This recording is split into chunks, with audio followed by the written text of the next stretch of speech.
Pakistani boat with crew members और असलहा और इसमें मनशियात भी और 300 करोड़ जो है वो भी सीज किया गया है गुजरात कोस्ट पे।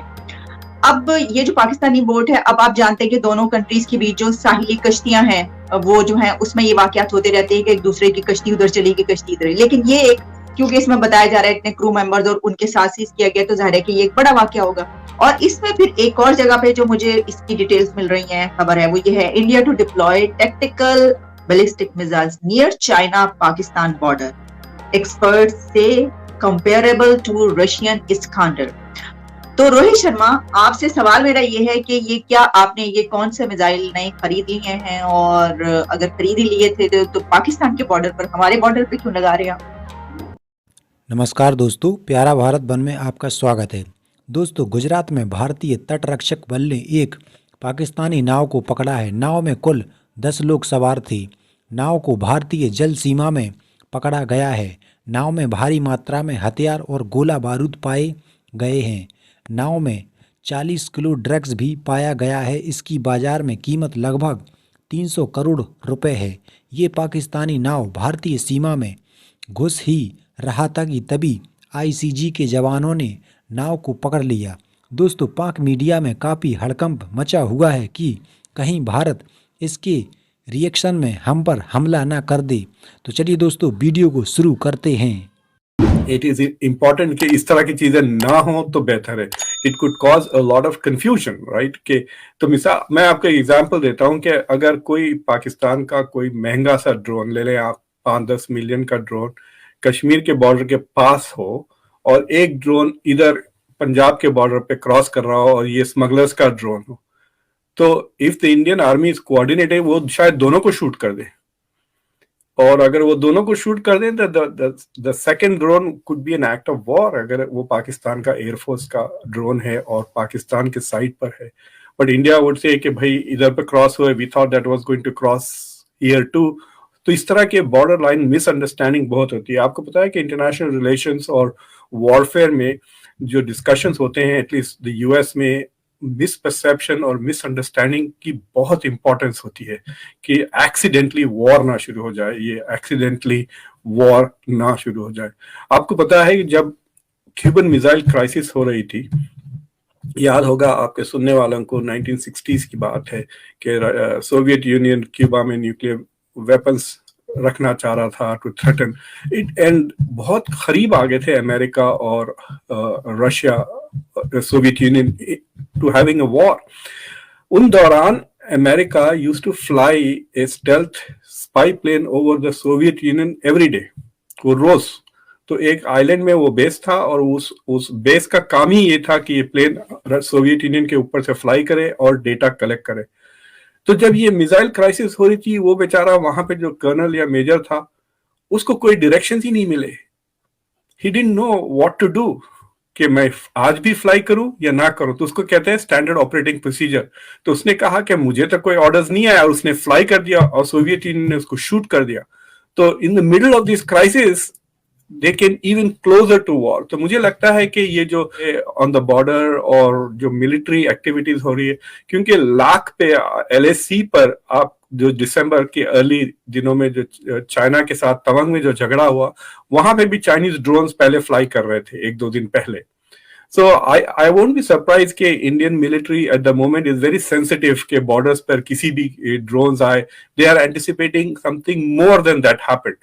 तो it is, और ऐसे मौकों पर it is very important कि जो ground पे troops हैं दोनों साइड में, that they have an open dialogue. मतलब the Indian commander should be able to pick up the phone and ask the Pakistani, ये क्या हो रहा है, आपका ड्रोन है ये, what's going on, you know.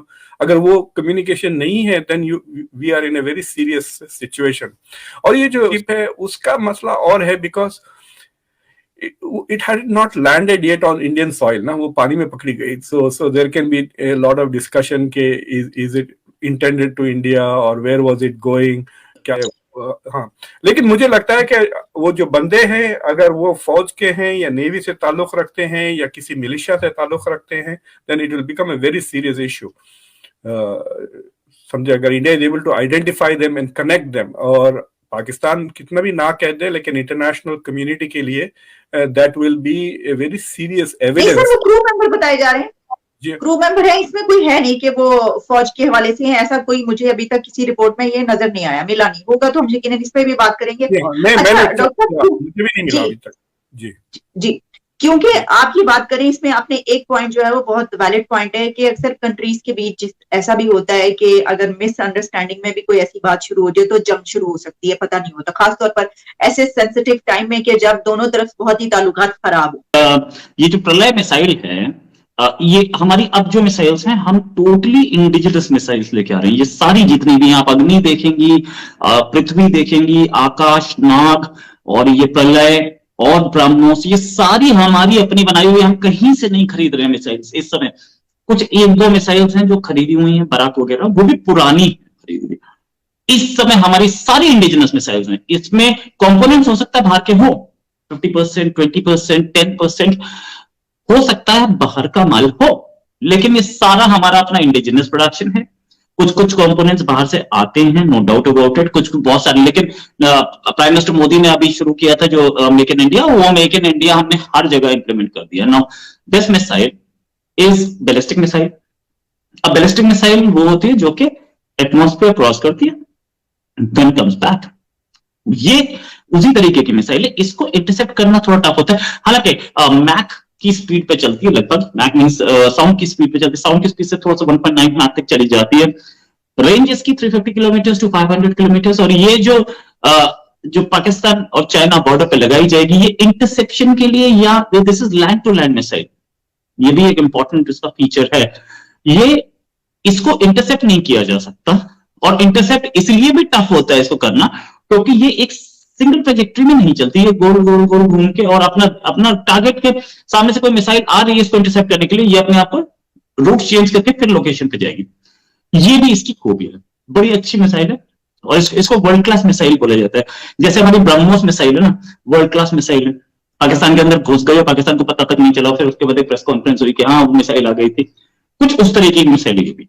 अब जहां तक दूसरी बात, ये प्रलय है, 120 का ऑर्डर दिया इंडियन आर्मी ने। 120 मिसाइल कुछ नहीं होती। अगर इस तरीके की मिसाइल पर बात करें तो वॉर के सिनेरियो में इंडिया की इंडिया की जो इंडियन आर्मी की या इंडिया की जो थिंकिंग है वॉर के एंगल पे, कि पहले 10 दिन इंटेंस वॉर होगी। अब इंटेंस वॉर मींस 120 तो एक दिन में यूज हो जाएंगी, 120 एक दिन में यूज हो जाएंगे, that means more are going to be ordered. ये 120 जो है ये कैनिस्टराइज्ड वर्जन्स हैं, ऑफ कोर्स। इनको लगाया जा सकता है चाइना बॉर्डर पे, with an eye on the infrastructure of China. ये खबरें पब्लिक डोमेन में, मैं कोई सीक्रेट नहीं बता रहा हूं, और कोई सीक्रेट मेरे पास होती भी नहीं है, पब्लिक डोमेन में जो है वो बता रहा हूं मैं आपको। इसको with an eye on the infrastructure of China, Tibet area में आने के लिए, या जो उन्होंने ब्रिजेस बनाए हैं, या उनके जो प्लेन लैंडिंग के लिए एयरफील्ड बनाए, उन पे नजर रख के बनाया गया।